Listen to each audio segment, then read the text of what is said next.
Boneless chicken দিয়ে তোমরা নিশ্চয়ই chilli chicken, chicken roll, chicken tikka এইসব জিনিস খেয়ে থাকবে। আমি বলবো একবার আমার মতন করে গার্লিক চিকেন বানিয়ে খেয়ে দেখো। দারুণ খেতে হয়। ঘরোয়া উপকরণ দিয়ে দুর্দান্ত খেতে লাগে। তবে দেখে নাও আমি এই গার্লিক চিকেন কিভাবে তৈরি করি। অবশ্যই গার্লিক চিকেন করার জন্যে আমি এখানে বোনলেস চিকেন নিয়েছি। চিকেনটাকে প্রথমে ম্যারিনেট করে নেব।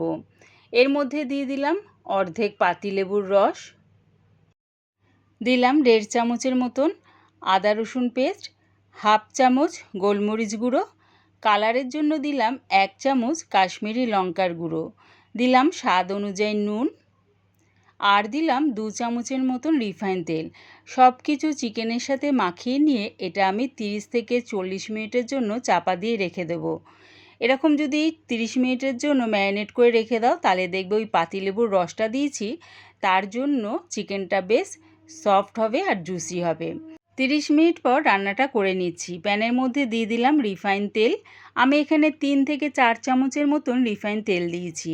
গ্যাসটাকে লোতে রেখে চিকেনের টুকরোগুলো দিয়ে দিলাম। উল্টে পাল্টে প্রায় 80 থেকে 90% মতন চিকেনটাকে আমি বেশ সেদ্ধ করে নিলাম। মানে এটাকে উল্টে পাল্টে এরকম ঠিক ভেজে চিকেনটাকে সেদ্ধ করে নিলাম। আর তোমরা চাইলে ডিপ ফ্রাই করে নিতে পারো। আমি অল্প তেলেই চিকেনটাকে উল্টে পাল্টে প্রায় 80 থেকে 90% পর্যন্ত কুক করে নিলাম। একই রকমভাবে সব চিকেনগুলো উল্টে পাল্টে বেশ লাল করে ভেজে নামিয়ে নিচ্ছি। অবশ্যই কিন্তু গ্যাসটাকে লোতে রেখে।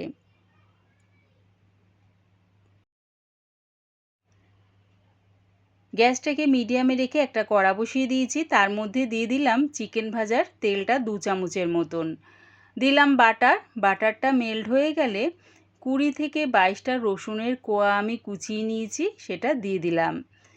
রসুন কুচিটা দিয়ে যখন দেখবে রসুন কুচিটা বেশ একটু হালকা লাল রং ধরেছে তখন গ্যাসটাকে একদম লোতে করে 3 চামচের মতন ডার্ক সোয়া সস দিয়ে দিলাম হাফ চামচ গোলমরিচ গুঁড়ো, ঝালটা নিজেদের স্বাদ অনুযায়ী ব্যবহার করো। একটু কষিয়ে নিয়ে দিয়ে দিলাম এর মধ্যে 5 থেকে 6 চামচের মতন টমেটো সস, দিলাম স্বাদ অনুযায়ী নুনটা একটু বুঝেই ব্যবহার করো। চিকেনটা ম্যারিনেট করার সময় কিন্তু নুন দিয়েছিলাম। ভালো করে দেখো মশলাটা কষিয়ে নিলাম। দিয়ে দিলাম 1 কাপের মতন জল। যে যেরকম গ্রেভি রাখবে সেই অনুযায়ী জলটা ব্যবহার করো। জলটা যখন দেখবে একটু ফুটে উঠেছে তখন দিয়ে দিলাম চিকেনের টুকরোগুলো। চিকেনটা ভাজার সময় কিন্তু 80 থেকে 90% পর্যন্ত কুক করে নিয়েছি। তাই গ্রেভির সাথে দেখো একটু নাড়িয়ে চাড়িয়েই রেডি হয়ে গেল আমার গার্লিক চিকেন। একবার এইভাবে গার্লিক চিকেন বানিয়ে খেয়ে দেখো, দারুণ খেতে লাগে। এটা তোমরা স্টার্টার হিসাবেও খেতে পারো, আবার রুমালি রুটি, পরোটা, নান এর সাথেও খেতে পারো। পুরো রেসিপিটা দেখার জন্যে প্রিয়া ইপসা কিচেনের থেকে তোমাদের সবাইকে অনেক ভালোবাসা রইল।